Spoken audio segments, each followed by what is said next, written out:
আসসালামু আলাইকুম বন্ধুরা, আশা করি সকলে ভালো আছেন। মার্কিন প্রেসিডেন্ট ডোনাল্ড ট্রাম্প এবার গাজাকে পুরোপুরি দখল করার জন্য ইসরায়েলের প্রেসিডেন্টকে ইঙ্গিত দিয়েছেন। গতকাল মঙ্গলবার সাংবাদিকেরা জানতে চান ইসরায়েলের প্রধানমন্ত্রী বেনিয়ামিন নেতানিয়াহু গাজা পুরোপুরি দখলের সিদ্ধান্ত নিয়েছেন কিনা। এমন খবর নিয়ে তার কি মত? জবাবে ট্রাম্প বলেন, তিনি এখন গাজার মানুষের খাবারের ব্যবস্থা নিয়ে বেশি মনোযোগী। ট্রাম্প বলেন, বাকিটা নিয়ে আমি কিছু বলতে পারি না, এটা মূলত ইসরায়েলের বিষয়। 7 অক্টোবর ইসরায়েল গাজায় নজিরবিহীন ও নৃশংস তাণ্ডব শুরু করার পর থেকে যুক্তরাষ্ট্র দেশটিকে প্রতি বছর কয়েক বিলিয়ন ডলারের সামরিক সহায়তা দিয়েছে।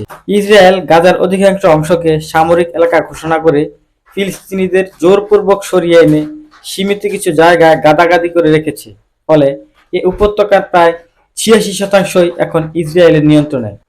অবশিষ্ট যেসব এলাকা এখনো সামরিক অভিযান হয়নি, সেখানেও সেনা অভিযান চালালে ফিলিস্তিনিদের জীবন আরও হুমকির মুখে পড়বে। কারণ প্রতিদিন বোমা হামলার পাশাপাশি ইসরায়েলি অবরোধের কারণে গাজার মানুষ চরম খাদ্য সংকটে ভুগছেন। নেতানিয়াহু গাজা পুরোপুরি দখলের যে পরিকল্পনা করেছেন বলে শোনা যাচ্ছে, তাতে হামাস ও অন্যান্য ফিলিস্তিনি গোষ্ঠীগুলোর হাতে আটক ইসরায়েলের নিরাপত্তা নিয়ে উদ্বেগ তৈরি হয়েছে। জাতিসংঘের শীর্ষস্থানীয় কর্মকর্তা মিরোস্লাভ জেনচা গতকাল সতর্ক করে বলেন, গাজা পুরোপুরি দখলে নেওয়ার মতো পদক্ষেপ ফিলিস্তিনিদের জন্য বিপর্যয়কর পরিণতি ডেকে আনতে পারে। জাতিসংঘ নিরাপত্তা পরিষদের জেনচা বলেন, আন্তর্জাতিক আইন এ বিষয়ে স্পষ্ট, গাজা একটি ভবিষ্যৎ ফিলিস্তিনি রাষ্ট্রের অবিচ্ছেদ্য অংশ, তাই সেটি এমনই থাকতে হবে।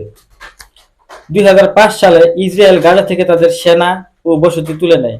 তবে আন্তর্জাতিক আইন বিশেষজ্ঞদের মতে ইসরায়েল গাজার আকাশপথ, উপকূলীয় জলসীমা ও প্রবেশ পথ নিয়ন্ত্রণ করায় অঞ্চলটি এখনো কার্যত দখলাধীন অবস্থায়। 2023 সালের যুদ্ধ শুরুর পর থেকেই উগ্রপন্থী ইসরায়েলি নেতারা গাজায় আবার সামরিক ঘাঁটি ও বসতি গড়ার আহ্বান জানিয়ে আসছেন। নেতানিয়াহু সম্প্রতি বলেছেন, ইসরায়েল গাজা থেকে সব ফিলিস্তিনিকে সরিয়ে দিতে চায়। তার এ পরিকল্পনা জাতিগত নিধনের শামিল। এ পরিকল্পনাকে গত ফেব্রুয়ারিতে ট্রাম্প নিজেও সমর্থন করেছিলেন। তখন ট্রাম্প প্রস্তাব দিয়েছিলেন, গাজা খালি করে সেখানে মধ্যপ্রাচ্যের সৈকতের অবকাশ শহর তৈরি করা যেতে পারে। গাজা আরও বড় পরিসরে সেনা অভিযান চালাতে চায় ইসরায়েল। সম্প্রতি এমন খবরে আন্তর্জাতিক মহলে নতুন করে উদ্বেগ তৈরি হয়েছে। কারণ গাজায় এখন নিহত মানুষের সঙ্গে বেড়ে যাওয়ার পাশাপাশি খাদ্য সংকট ছড়িয়ে পড়ছে। চলতি বছরের মার্চ থেকে ইসরায়েল গাজায় মানবিক সহায়তা প্রবেশ কার্যত বন্ধ করে দিয়েছে। ফলে ইসরায়েল ও যুক্তরাষ্ট্র সমর্থিত সংস্থা গ্লোবাল হিউম্যানিটেরিয়ান ফাউন্ডেশন কিছুই কেন্দ্রে ফিলিস্তিনিদের খাদ্যের একমাত্র উৎস ছিল। তবে বিতর্কিত সংস্থাটির কেন্দ্রগুলোর দিকে খাবার আনতে গিয়ে শত শত ফিলিস্তিনিকে গুলি করে হত্যা করেছে ইসরায়েলি সেনাবাহিনী। তা সত্ত্বেও যুক্তরাষ্ট্র এই সংস্থাকে সমর্থন দিয়ে যাচ্ছে।